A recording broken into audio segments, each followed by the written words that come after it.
ప్రస్తుతం ఆంధ్రప్రదేశ్లో చంద్రబాబు నాయుడు గారి సర్కార్ అనుసరిస్తున్న విధానాలు, పోలీసులను ఉపయోగించి విస్తృతంగా పెడుతున్న కేసులు, వాళ్ళు వెంటాడుతున్న విధానం, దీని మీద చివరికి తాజాగా నేషనల్ చాలా పేరెన్నికగన్న మనీ కంట్రోల్లో కూడా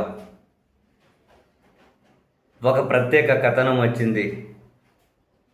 In our noisy, vibrant democracy, are citizens getting accustomed to the idea that criticism can invite punishment అనే హెడ్డింగ్తో వాళ్ళు చాలా రాసుకుంటూ వచ్చారు. స్టార్ట్ మొదలెట్టడమే there was a time long ago when and Chandrababu Naidu represented a set in Indian వీళ్ళు ఏమంటారంటే 1990s లాస్ట్లో 2000 beginning అప్పుడు చంద్రబాబు నాయుడు గారు భారతదేశ భవిత గురించి కలగనే నాయకుల్లో ఒకరిగా ఉంటూ ఉండ్రి.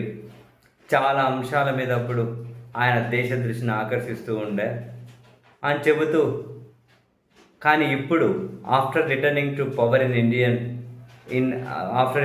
Power in Andhra Pradesh in 2024, surprisingly strong electoral comeback, Naidu now finds himself accused of something very different from the image he once cultivate. అంటే ఒకప్పుడు తను ఏ ఇమేజ్ని అయితే సొంతం చేసుకున్నారో దానికి పూర్తిగా విరుద్ధమైనటువంటి పాలన చేసుకుంటూ వస్తూ ఉన్నారు.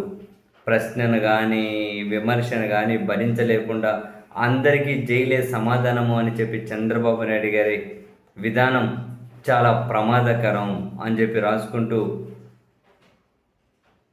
చివరికి ఒక తెలుగు జర్నలిస్ట్ కొమ్మినేని శ్రీనివాసరావు కదా, he is not an obscure social media provocateur suddenly caught in corner. అంటే ఆయన ఏమీ సోషల్ మీడియాలోనూ మరో దాంట్లో కాంట్రవర్సీ కూడా చేయలేదు. ఆయన డిబేట్లో వేరే ఎవరో మాట్లాడారని చెప్పి ఈయన తీసుకెళ్ళి జైల్లో పెట్టారు అని చెబుతూ, మామూలుగా అయితే అంటే ఇటువంటివన్నీ కూడా such a heated television exchange would have ended as political నాయసీ. ఇదేదో ఒక రాజకీయ చర్చగానే ఆగాల్సిండేది. In today's Andhra Pradesh it can end in prison అట. చూడండి, మామూలుగా సాధారణ రాజకీయ చర్చగా ముగియాల్సిన సబ్జెక్టు ప్రస్తుతం ఆంధ్రప్రదేశ్ లాంటి రాష్ట్రంలో అది జైల్లో ముగుస్తుంది. అదృష్టవశాత్తు సుప్రీంకోర్టు ఆయనకు బెయిల్ ఇచ్చింది కాబట్టి సరిపోయింది, లేకుంటే ఇటువంటి దానికి కూడా ఆయన ఎన్ని రోజులు జైల్లో ఉండాల్సిన పరిస్థితులు వచ్చేటివో అని రాసుకుంటూ వచ్చారు. భావ ప్రకటన స్వేచ్ఛ పూర్తిగా హరించివేయబడుతూ ఉంది. కనీసం ఒక విమర్శను, ఒక మీమ్ని, దేన్ని కూడా భరించలేకపోతూ ఉన్నారు. ప్రతిదానికి పోలీసులు వాడి విపరీతమైన శిక్షలు, ఇవేవి కూడా నిరూపితమయ్యేటివి కాదు. ఈ విచారణ దశలోనే పెద్ద పెద్ద శిక్షలు పోలీసులు అమలు చేస్తూ ఉన్నారు అని చెప్పి కూడా రాసుకుంటూ వచ్చారు.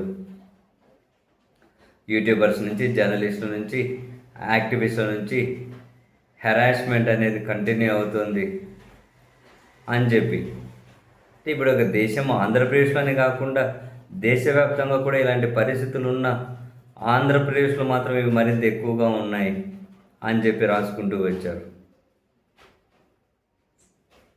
చాలా పెద్ద కథనం రాశారు.